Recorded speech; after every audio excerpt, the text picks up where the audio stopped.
कहानी की शुरुआत होती है जब आर्टेमिस तेजी से अपने बदन के कपड़े उतारने लगती है। वो पागलों की तरह अपने शरीर को टटोल रही है। पर रुकिए, गलत मत समझिएगा। वो बस ये पक्का कर रही है कि कहीं उन जहरीले मकर दानवों में से कोई उसकी खाल से तो नहीं चिपक गया। तभी अंधेरे का फायदा उठाकर शैडो स्पाइडर्स का एक पूरा झुंड उसकी तरफ लपकता है। शुक्र है कि ये कमबख्त जीव सूरज की रोशनी से खौफ खाते हैं, इसीलिए वो गुफा की परछाइयों में दुबक कर बस सही मौके का इंतजार करने लगे। अपने जख्मों को जैसे तैसे साफ करने के बाद आर्टेमिस लंगराते हुए उस ऊंचे टीले की चोटी पर पहुंचती है। आर्टेमिस असल में हमारी धरती की रहने वाली है, जो एक रहस्यमयी पोर्टल के जरिए यहाँ आ फंसी है। अगर उसे वापस अपनी दुनिया में कदम रखना है तो उसे दूर दिख रहे उस खौफनाक काली बिजली वाले तूफान के सीने को चीर कर निकलना होगा। लेकिन ये रेगिस्तान पार करना लोहे के चने चबाने जैसा है। आर्टेमिस एक भारी पत्थर उठाती है और उसे तपती रेत की तरफ जोर से उछाल देती है। अगले ही पल जमीन किसी धमाके की तरह फटती है और एक प्राचीन ब्लैक डायब्लोस बाहर निकलता है। उसका वो दैत्याकार शरीर और डरावने सींग देकर किसी की भी रूह कांप जाए। अभी कुछ ही देर पहले आर्टेमिस ने अपने साथियों को अपनी आंखों के सामने दम तोड़ते देखा था। अब इस शैतान से बचने के लिए आर्टेमिस के पास उन टेढ़े मेढ़े पथरीले रास्तों से होकर गुजरने के अलावा कोई चारा नहीं था। पहाड़ी के नीचे उसे पानी का एक सोता दिखता है जो उसकी बुझती उम्मीदों को जिंदा कर देता है। लेकिन जैसे ही वो पानी पीने के लिए झुकती है, उसे एक तेज घिनौनी बदबू आती है। वो पानी नहीं बल्कि किसी विशाल मॉन्स्टर की गंदगी थी। आर्टेमिस हिम्मत नहीं हारती और आगे बढ़ती है, जहां उसे रेत में ढंसी एक पुरानी मछली पकड़ने वाली नाव का मलबा मिलता है। वो खाने की तलाश में जैसे ही उस मलबे के अंदर कदम रखती है, अचानक एक ठंडी धार वाली कटार उसकी गर्दन पर आ टिकती है। सामने खड़ा था इस बंजर दुनिया का खूंखार शिकारी हंटर। दोनों की जुबान अलग थी, पर दोनों के इरादे फौलादी थे। देखते ही देखते दोनों के बीच खूनी जंग छिड़ गई। हंटर अपनी तेज तर्रार मार्शल आर्ट्स में माहिर था, लेकिन उसका पाला परा था आर्टेमिस से, जो मौत को चकमा देने की उस्ताद थी। लड़ाई के दौरान हंटर का पैर फिसलता है और वो मौत की गहरी खाई में गिरने ही वाला होता है। लेकिन आर्टेमिस पुरानी दुश्मनी भुलाकर अपना हाथ बढ़ाती है और उसे बचा लेती है। जब दोनों को एहसास होता है कि वे एक दूसरे के दुश्मन नहीं बल्कि हमसफर बन सकते हैं, तो उनके बीच की करवाहट खत्म हो जाती है। आर्टेमिस अपनी जेब से अर्थ ब्रांड चॉकलेट निकालती है और हंटर की तरफ बढ़ाती है। बेचारे हंटर ने अपनी पूरी जिंदगी में ऐसी लाजवाब चीज कभी नहीं चखी थी। उसने पलक झपकते ही पूरी चॉकलेट साफ कर दी, यहाँ तक कि वो बच्चों की तरह आर्टेमिस से और चॉकलेट मांगने लगा। ये देखना काफी मजेदार था कि इतना खतरनाक दिखने वाला योद्धा भी खाने के मामले में इतना मासूम हो सकता है। बातों बातों में हंटर उसे समझाता है कि वो यहाँ का मूल निवासी है और ये दुनिया खूंखार मॉन्स्टर्स का इलाका है, जहाँ हर कदम पर मौत खड़ी है। अभी कुछ ही वक्त पहले की बात है। हंटर और उसके कबीले के लोग अपनी विशाल रेगिस्तानी पाल वाली नावों पर सवार होकर शिकार पर निकले थे। सब कुछ ठीक चल रहा था, लेकिन तभी रेत के समंदर से उस खूंखार डायब्लोस ने उन पर अचानक हमला बोल दिया। उस तबाही में हंटर बेहोश हो गया और जब उसकी आंख खुली तो उसका अपने कबीले से संपर्क पूरी तरह टूट चुका था। आर्टेमिस और हंटर उस जगह पहुंचते हैं जहां आर्टेमिस की सैन्य टुकड़ी पर हमला हुआ था। आर्टेमिस दूर खड़ी उन गाड़ियों की तरफ इशारा करती है जो अब कबार बन चुकी थीं, लेकिन उनके अंदर भारी तबाही मचाने वाले हथियार अब भी मौजूद थे। अब मिशन साफ था। अगर आर्टेमिस को अपनी दुनिया में वापस कदम रखना है और हंटर को अपने बिछड़े हुए कबीले को ढूंढना है, तो इस सींग वाले राक्षस का काम तमाम करना ही होगा। दोनों के बीच एक खूनी समझौता होता है और वे फौरन जंग की रणनीति तैयार करते हैं। हंटर का प्लान एकदम देसी और खतरनाक था। वो जहर को जहर से काटना चाहता था। डायब्लोस को मारने के लिए उन्हें उन शैडो स्पाइडर्स का जहर चाहिए था और बस मौत का ये खेल शुरू हो गया। आर्टेमिस अपनी जान हथेली पर रखकर खुद को चारे के तौर पर पेश करती है। वो उस अंधेरी गुफा के मुहाने पर जाकर खड़ी हो जाती है और जोर जोर से गाना गाने लगती है। जैसे ही उसकी आवाज चट्टानों से टकराती है, अंदर से सरसराहट की डरावनी आवाजें आने लगती हैं। अगले ही पल एक विशालकाय मकर दानव गुफा को चीरते हुए बाहर निकलता है। आर्टेमिस बिजली की फुर्ती से उस जाल की तरफ भागती है जो उन्होंने पहले से बिछा रखा था। वो मकड़ी इतनी ताकतवर थी कि आर्टेमिस के हर वार को झेल रही थी और उसे लगातार पीछे धकेल रही थी। जब आर्टेमिस की सांसें टूटने वाली थीं और मौत बिल्कुल सामने खड़ी थी, तभी हंटर किसी फरिश्ते की तरह आसमान से कूदता है। उसके हाथ में 80 मीटर लंबी ग्रेट सोर्ड तलवार थी, जिससे उसने हवा को चीरते हुए उस मकड़ी पर जोरदार प्रहार किया। इससे पहले कि वो जीव कुछ समझ पाता, हंटर ने उसके सिर के 2 टुकड़े कर उसे परलोक भेज दिया। बिना वक्त जाया किए उसने मकड़ी के जहरीले डंक काट लिए। पूरी रात जाग कर उन दोनों ने उन डंकों से जहर निकाला और उसे अपने तीरों की नोक पर लगा दिया। अब उनके पास एक ऐसा हथियार था जो पत्थर को भी गला दे। सुबह होते ही हंटर ने रेत से भरा एक ड्रम रेगिस्तान के बीचों बीच फेंका ताकि उसकी आवाज से डायब्लोस बाहर आ जाए। जैसे ही जमीन हिली, दोनों उस कबार हो चुकी गाड़ियों की तरफ भागे जहां भारी मशीनगनें रखी थीं। लेकिन वो शातिर राक्षस शायद उनका प्लान समझ गया था। हालात बिगड़ते देख हंटर ने अपनी तलवार जमीन में गाड़ दी और खुद को मौत के मुहाने पर झोंक दिया। वो डायब्लोस को अपनी तरफ उलझाए रखता है ताकि आर्टेमिस उन भारी हथियारों तक पहुंच सके। वो राक्षस राक्षस हंटर की तरफ लपका और एक ही झटके में उसे हवा में उछालकर दूर फेंक दिया। लेकिन हंटर कच्ची मिट्टी का नहीं बना था। वो फौरन उठ खड़ा हुआ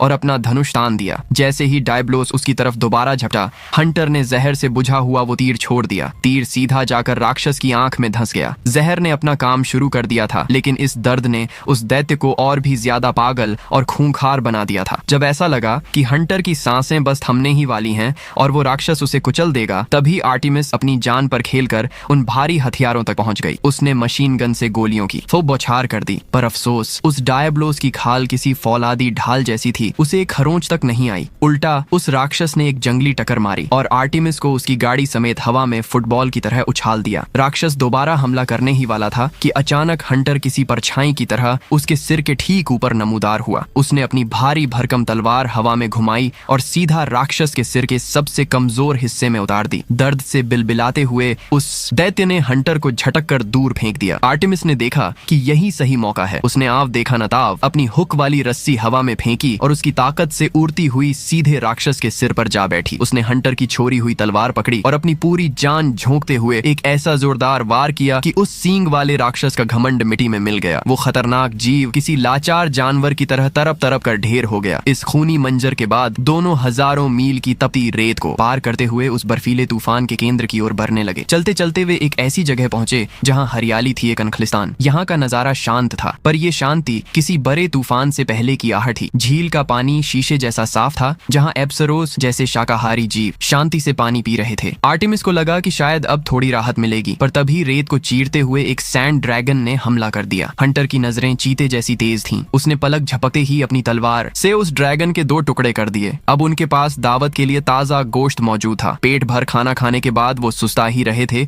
कि अचानक जंगल में भीषण आग लग गई। पैरों को चीरते हुए दैत्याकार जीवों का झुंड उनकी तरफ भागने लगा। असल में इस दुनिया का सबसे खूंखार शिकारी राथालोस, उड़ने वाला ड्रैगन, अपने शिकार का पीछा कर रहा था। हर तरफ अफरा तफरी मच गई। मौत सिर पर मंडरा रही थी कि तभी आसमान से एक रहस्यमयी दाढ़ी वाला योद्धा बिजली की तरह नीचे उतरा। उसने अपनी जादुई तलवार से आग की ऐसी दीवार खड़ी की कि भागते हुए जानवर तितर बितर हो गए। पर इस भगदड़ में हंटर एक गहरी खाई के किनारे फंस गया। ऐन वक्त पर एक निडर लड़की ने ऊपर से छलांग लगाई और हंटर को मौत के मुंह से खींच लिया, जबकि बाकी जानवर सीधे खाई में जा गिरे। खतरे से निकलने के बाद वे सब सुरक्षित ठिकाने पहुंचे। वहां उस दाढ़ी वाले योद्धा ने आर्टिमिस से बात की। उसने बताया कि दूर जो स्काई टॉवर दिख रहा है वो एक प्राचीन सभ्यता की निशानी है। वही वो जगह है जहां से इंसान अपनी दुनिया में वापस जा सकते हैं। लेकिन एक बड़ी मुसीबत है, उस टॉवर की रखवाली खुद आग उगलने वाला राथालोस कर रहा है। अपनी दुनिया और अपनों के पास लौटने के लिए आर्टिमिस ने तय किया कि वो डरेगी नहीं। उसने अब आधिकारिक तौर पर इन मॉन्स्टर हंटर्स की टीम में शामिल होने का फैसला कर लिया है। वह मीनार इतनी ऊंची थी कि उसका ऊपरी सिरा बादलों को चीर रहा था। सब दबे पांव आगे बढ़ रहे थे ताकि उस सोए हुए दैत्य को जगह न दें। लेकिन तभी आसमान को फाड़ देने वाली एक दहाड़ गूंजी। राथालोस उनके सामने आ खड़ा हुआ। शिकारियों ने फौरन हमला बोल दिया। उछल उछल कर किए गए उनके वार उस ड्रैगन की खाल पर बेअसर थे, क्योंकि वो खुद आग का अवतार था। इसी अफरा तफरी में वहां लगे प्राचीन मंत्रों वाले पत्थर टूट गए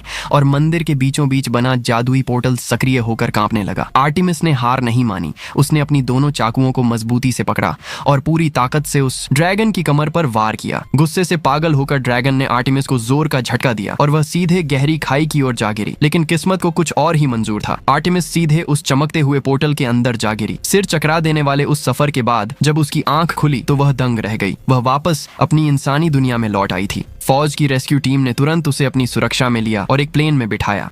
प्लेन उड़ान भरने ही वाला था कि तभी आसमान काला पड़ गया। वह शैतानी ड्रैगन भी पोर्टल पार करके इंसानी दुनिया में पहुंच चुका था। उसने अपनी फौलादी जबड़ों से प्लेन का अगला हिस्सा मरोड़ दिया और उसे खिलौने की तरह तहस नहस कर दिया। आर्टिमिस के लिए उसका सबसे बुरा सपना हकीकत बनकर वापस लौट आया था। इसके बाद शुरू हुआ इस सदी का सबसे भयंकर युद्ध। सेना की टैंकों और बख्तरबंद गाड़ियों की पूरी कतार ने उस ड्रैगन पर अंधाधुंध गोलाबारी शुरू कर दी। लेकिन अफसोस, इंसान की सबसे आधुनिक मशीनें भी उस दैत्य की ढाल जैसी खाल को खरोंच तक नहीं दे पाई। एक ही पल में ड्रैगन ने अपनी पूंछ और आग से उन लोहे के टैंकों को कचरे के डिब्बे की तरह कुचल दिया। उसने एक फौजी को अपनी चोंच में दबोचकर हवा में उछाल दिया। तभी आसमान में फाइटर जेट्स ने मोर्चा संभाला, पर उस महान ताकत के सामने वो भी बेबस थे। ड्रैगन ने अपने विशाल डैने फरफराए और पलक झपकते ही एक लड़ाकू विमान के पीछे पहुंच गया। ऐसा लग रहा था जैसे मौत अब आसमान से बरसेगी। आसमान में बचा कुचा इकलौता कमांड फाइटर जेट भी इस तबाही से बच नहीं सका। उस खूंखार ड्रैगन ने अपनी फौलादी ताकत से जेट के दोनों पंख जड़ से उखाड़ दिए। आग का गोला बना वो विमान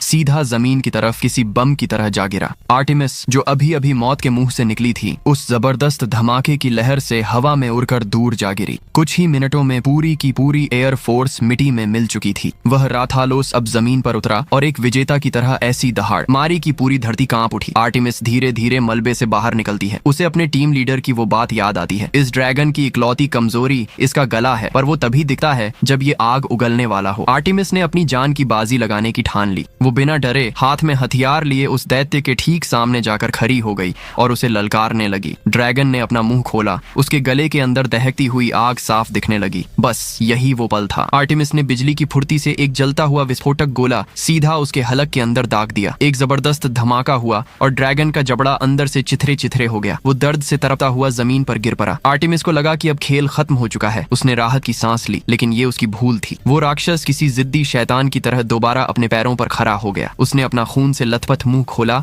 और आर्टेमिस को निगलने के लिए झपटा। ठीक उसी पल जब मौत आर्टेमिस के बिल्कुल करीब थी, आसमान को चीरता हुआ एक जहरीला तीर सीधा ड्रैगन के सिर पर आकर फटा। ये कोई और नहीं, हम सबका चहेता हंटर था, जो पोर्टल पार करके अपनी सहेली की जान बचाने आ पहुंचा था। उस भयंकर विस्फोट के बाद उस ड्रैगन की रही सही हिम्मत भी टूट गई और वो एक भारी पहाड़ की तरह जमीन पर ढेर हो गया। लेकिन जश्न मनाना अभी जल्दबाजी थी। असली मुसीबत तो अब शुरू हुई थी। जैसे ही वो जादुई पोर्टल दोबारा खुला, उसमें से एक नहीं बल्कि अनगिनत उड़ते हुए ड्रैगन इंसानी दुनिया की तरफ बढ़ने लगे। आसमान में बिजलियां कड़कने लगीं और उस दूसरी दुनिया का सबसे खूंखार बीस्ट किंग भी हमारी दुनिया की धरती पर कदम रख चुका था। एक तरफ प्राचीन काल के ये अजेय राक्षस थे और दूसरी तरफ आधुनिक इंसानी सभ्यता। अच्छाई और बुराई की ये जंग अब एक नए और बेहद खौफनाक मोड़ पर आ गई है। असली महायुद्ध तो अब शुरू हुआ है।